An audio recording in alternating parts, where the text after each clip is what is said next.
Itong kinakatayuan ko ngayon ay banda dito sa boundary ng Barangay Saong at Barangay Tabing Ilog. Itong river... Good day, chemist!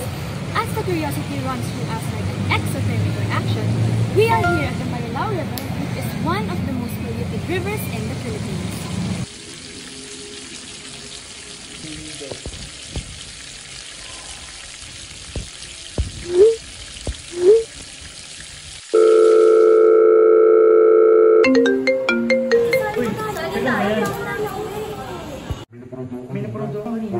Parang sobrang tubig.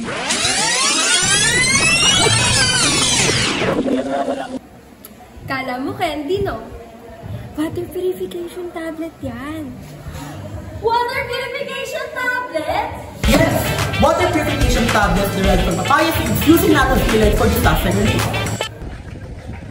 And we are Ruthark.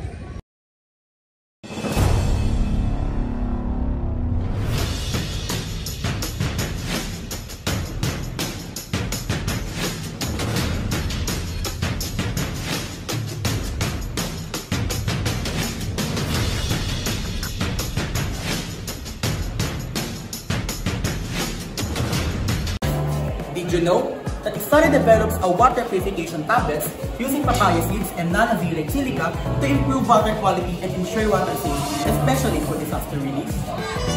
Papaya seeds provide natural antimicrobial properties while nanoxylate silica enhances filtration and calcium hypochlorite is added for disinfection.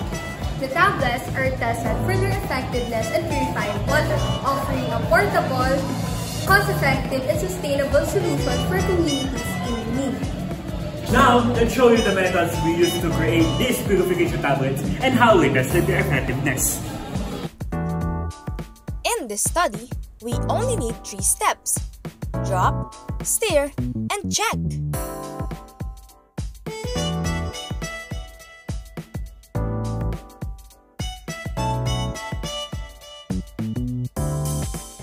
This product provides a wide detail about the use of papaya seeds with nanoxylate silica to improve water quality.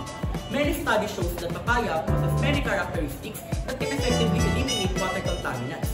With the use of nanoxylate silica, it strengthens the efficacy of papaya seeds.